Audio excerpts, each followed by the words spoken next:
வணக்கம் ஃப்ரெண்ட்ஸ். இந்த வீடியோவில் வந்து நெஃப்டி ஒரு புதிய சாதனையை படைச்சிருக்கு. அதை பற்றி தான் பார்க்க போகிறோம். தொடர்ந்து 10 வருடமாக பார்த்தீங்கன்னா பாசிட்டிவ் ரிட்டர்ன்ஸை வந்து நெஃப்டி கொடுத்துருக்குது. அதை பற்றி தான் பார்க்க போகிறோம். அதாவது 2016லேருந்து 2025 வரை தொடர்ந்து 10 வருடமாக நெஃப்டி வந்து ஏற்றத்தில் முடிஞ்சிருக்கு. ஸோ நம்ம 10 வருட டேட்டாவை பற்றி இந்த வீடியோவில் பார்க்கலாம். அதுக்கு முன்னாடி நெஃப்டி வந்து 2025ல் அதுக்கு முந்தைய வருடத்தை விட 10.50% மேலே உயர்ந்திருக்கு. அதே போல் பேங்க் நெஃப்டி அப்படின்னு நம்ம பார்க்குறப்ப 17.16% மேலே உயர்வடைஞ்சிருக்கு. இப்போ வந்து நம்ம 2016லேருந்து இருக்கக்கூடிய டேட்டாவை வந்து பார்க்கலாம். அதன்படி பார்த்தோன்னா 2016ல் 3%, அதாவது 2015 விட 3% உயர்வடைஞ்சிச்சு. அடுத்து 2017ல் 28.6% உயர்வடைஞ்சிருக்கு. ஸோ இது 2016 விட அதிகமாக இருக்கிறத காமிக்குது. அதே போல் 2018ல் வந்து 3.1% முந்தைய வருடத்தை விட உயர்வடைஞ்சிருக்கு.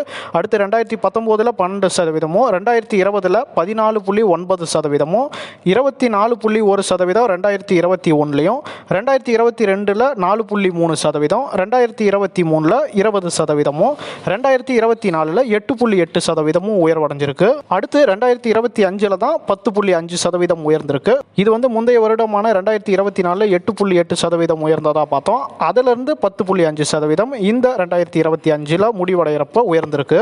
இந்த 10 வருடம் நெஃப்டி தொடர்ந்து உயர்வில் இருக்கிறது ஒரு சாதனையாக பார்க்கப்படுது. இப்போ 2025ல் எந்தெந்த இண்டெக்ஸ் முதல் 3 இடத்தை பிடிச்சிருக்கு அப்படிங்கிறத நம்ம வந்து பார்க்கலாம்.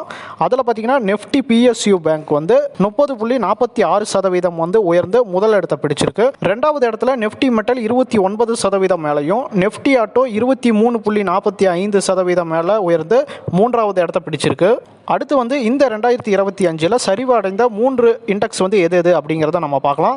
அதில் பார்த்தீங்கன்னா முதல் இடத்துல நெஃப்டி மீடியா, இது வந்து பார்த்தீங்கன்னா 20% மேலே இறங்கியிருக்கு.